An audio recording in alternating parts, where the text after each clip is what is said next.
This is one of the most common questions I get asked. Which metrics do I need to track for my Facebook ads and my TikTok ads? But honestly, the metrics are really only half of the equation. And a majority of the time when I'm working with a new creative strategist or a media buyer, their analysis of the metrics looks a little something like this. They'll show me a screenshot like this. Highlight the winner. And they'll say, oh, variant C is the winner. It had 14K in ad spend out of the 18K that we spent on the test. It had 343 signups at a $46 cost per registration. The hook rate was 42% and the hold rate was 16%. Which were all good. And then it just kind of stops there. To be honest, this isn't an analysis. This is simply regurgitating your metrics. And your teams, your clients, what they desperately want is actually an analysis and guidance for their next steps. You don't really get that from just looking at the numbers alone. So what I've taught my teams to do is using the metrics to tell a story. What your clients and teams really want is something a little more like this. So looking at that same creative test, right? They'd be able to look at this and say, oh, Variant C is outperforming several of the recent creative tests that we've done recently, not just for this specific creative test. Not only that, the hook rates are higher than average throughout anything else in the entire account. And what we can see for this specific individual creative test is this specific format is working because all of the metrics across each of the variants is higher compared to what's in the rest of the account. What's interesting about the winner is this was much more of an education first approach. This tells me that we need to create way more content surrounding the education about what the product is. The hold rates for the winner were also the highest. And the reason why that is because people were way more invested in the story of what a female condom is, and that ended up hooking them for a lot longer to retain that viewer watch rate. But across the board, when we look at these hold rates, they were all pretty high, which means that our pacing and the amount of content that we were switching in and out across this entire test was a step in the right direction and a big learning strategically for us when we're making this type of UGC content. Compilation is also a factor. We used multiple creators. This is something we should continue to do. Ultimately, the big learning from this test is we need to develop more education content in the form of UGC likely. But there is a possibility to also test into other types of educational content in other formats, which is something that we should test further down the line. As a next step, my team needs to look for more common questions in the ad comments to see if there's anything more there that we can create more educational content around. And we should also look at diversifying the amount of creators we have. We really do find that compilations tend to work best for this brand, so we want to try and get as many people as possible to sort of stimulate this idea of social proof and like more people are utilizing this type of birth control. This also might be a signal that we need a little bit more social proof, so we need to figure out how to get more social proof to put into those ad creatives. Maybe we could have a ticker of how many people have bought into it. Maybe we could showcase how many reviews we had, how many positive reviews we had. But there really does seem to be an element here of, hey, we need more educational content and how can we bake in more social proof into that? Quite a bit different than the first analysis we did, right? And yes, I know that second analysis is long. But essentially what we did here was we used the metrics to tell a story. And this is actually why when I am teaching creatives and media buyers about how to look at their metrics, I actually divide them into two separate categories. I have the primary KPIs. So these type of KPIs, their sole job is to tell you, hey, what's performing? We're not looking at the other KPIs to determine performance, right? We are only looking at the primary KPIs to tell us, hey, what is performing, what is not.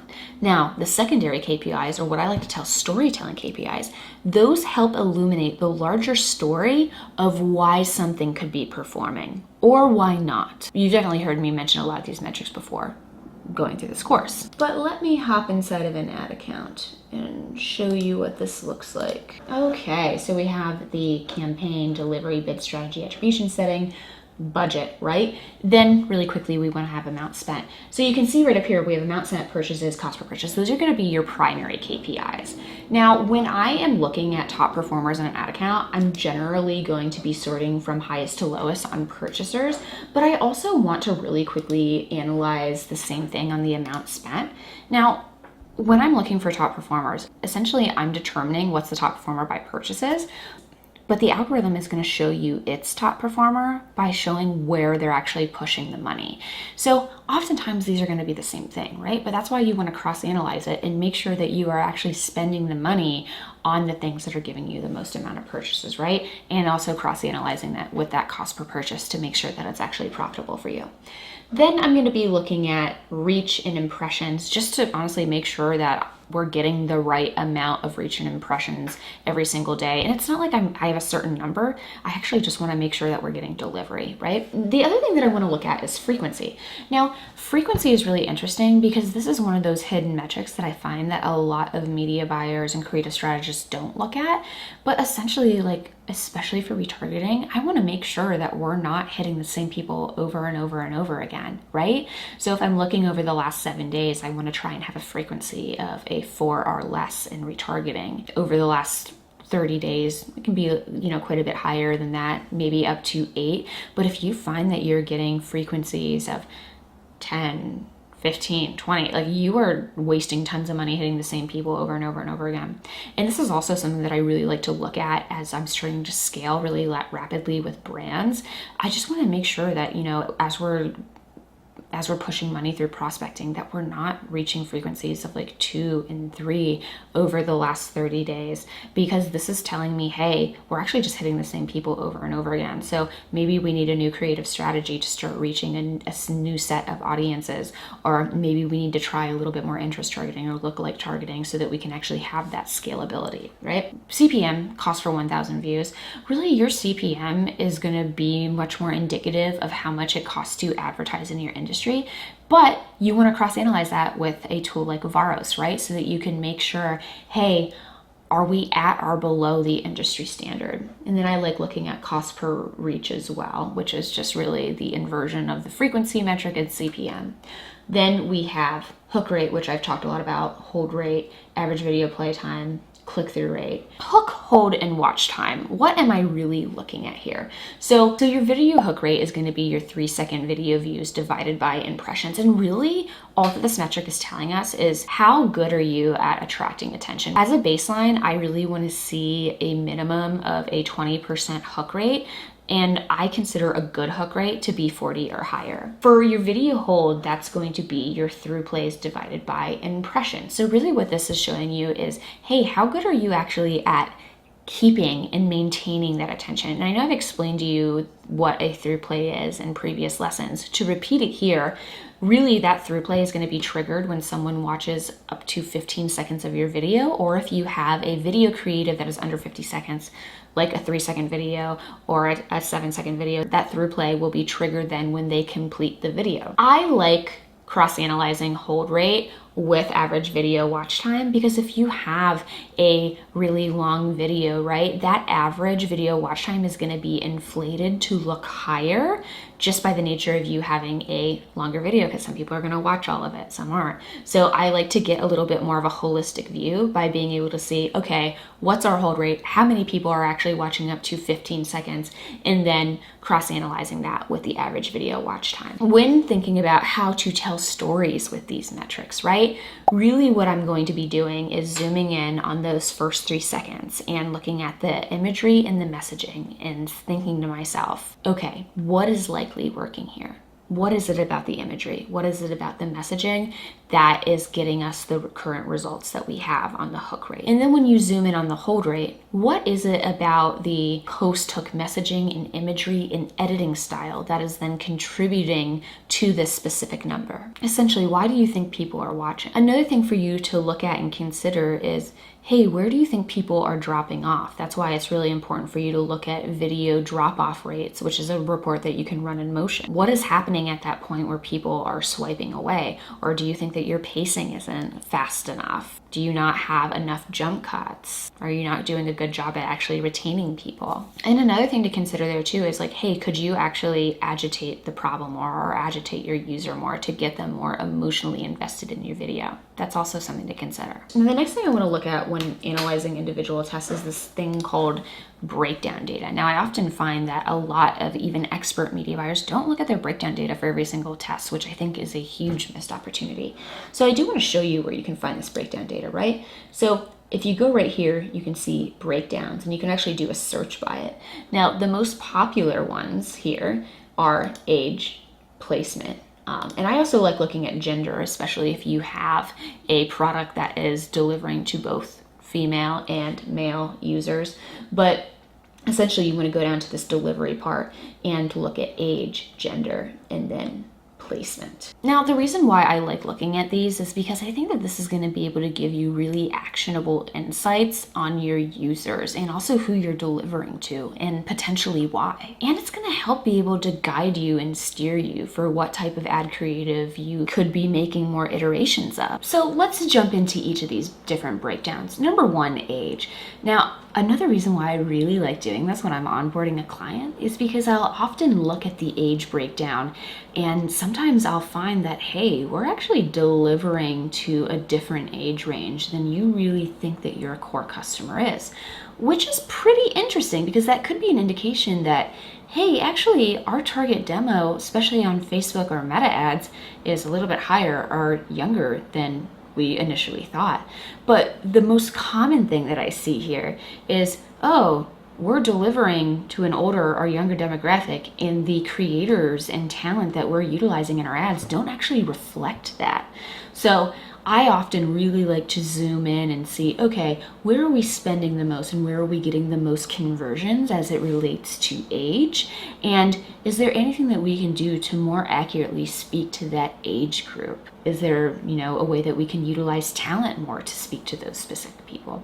And it's really the same thing too when we're thinking about gender. We want to make sure that, hey, we're actually delivering to the right types of gender if we have a binary type of product that we're selling. But it's also just something for us to think about too, where it's like, oh, maybe we have a product that's more non-binary, selling to all types of people, but maybe, hey, we should be testing creatives that have more women in them. And it's really interesting then to see the data. Oh, is it delivering more to men, more to females?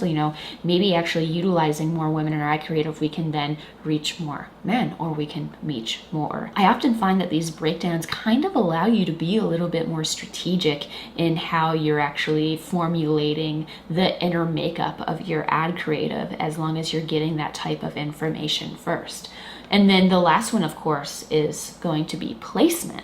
Now, I find placement to be really interesting because a lot of this is actually going to boil down to format. So, right, if you're using TikTok style ad creative and UGC that leans a lot into native trends, we're going to see over delivery and index on stories and potentially on reels. And this is particularly fascinating because a lot of times what I see with brands is, oh, we actually get, when I zoom in on this, we see, oh, actually, our top performing ad creatives are delivering to a placement that's maybe outside of feeds, which is really unique and kind of interesting. So maybe we should continue making that type of formatted ad so we can continue delivering that type of placement. Now, the question that I always get then at this point is, okay, why don't we just automatically send people to that specific placement? Now, I find that when you start trying to be smart and gaming the algorithm like that, it tends to backfire. Really, truly, just going more broad with your targeting tends to result in the best possible results. But if you can think creative first, okay, how can I make this creative in a way that's going to reach the right age range, reach the right gender, and potentially be on a certain placement, that's when I tend to find, okay, we're getting the better results here because of that initial analysis and data. It's kind of hard, I'd say, actually, to be like, oh, I'm going to format this creative to be going to a specific placement. I actually just find that in retrospect, having that data and looking at that data is really interesting and can often add more volume to the type of story that you're telling when you're explaining why creative is performing or not to a specific team or to your clients. Now, the last thing that I want to talk about is how things like Triple Whale, Rocker Box, Northbeam fit into all of this, right? I feel like the attribution wars are definitely something that are top of mind for especially a lot of brands and agency owners that are giving guidance on, really high level business objectives. And the reality is that, I even had some of you tell me in this course, like, oh, you want to see my approach to this. And I'm going to be honest, I'm not here to tell you what type of attribution platform to use. And really, when you think about the difference between primary KPIs and your storytelling KPIs, the only real difference when looking at Triple Whale or Northbeam is they're only going to tell you what's working and what's not. And it's really up to the brand to decide whether or not to lean into these platforms or not. You really should still be using your ads manager for more of those storytelling KPIs, because those have not been obfuscated by any type of Apple updates. And the reason why is because those are on app metrics, so they are still quite reliable at this point. So if you are going to be using a attribution weapon of choice, you're really only going to be looking at that data to determine what is the top performer, and then using your ads manager data to help tell that story. Ultimately, my final take on these attribution tools is, unless you are spending more than 100K per month on your meta ads and you're also testing across other platforms like Google, like TikTok, whatever, if you're not doing those two things, then you probably don't need it, because it's safe to assume that a majority of your sales are coming from meta ads, right? The reality is this attribution question, right? It's a art, not a science in many ways. And as many times as I think that a brand or a software has the answer, it often doesn't. So I really try to not complicate it. But in instances where I am working with brands that are spending at those high levels and they are using an attribution software, the thing that I'm really going to recommend in those instances is, like, you should be triangulating your data. So number one, you should be using your attribution weapon of choice, your ads manager data, and then your post-purchase surveys to really get feedback from your customers and add a little bit more of context to what North Beam and Triffiwell are saying, what ads manager is saying, and really try to read between the lines on that. But I'm going to be honest, that is difficult, and it's often taking people that are way smarter than me to make those models. So if you find that, you are quite confused by that process, I would stick to the basics and really making sure that you stick with the metrics that are going to help tell the story and focus more on that, instead of inviting in a whole bunch of additional outside perspective that is candidly just like superfluous from my point of view. All right, that is my hot take. Maybe we should have a conversation about that in the Facebook group, because I'm sure that's like a hot button topic and I'd really like your feedback on it. All right, I'll see you in the next lesson.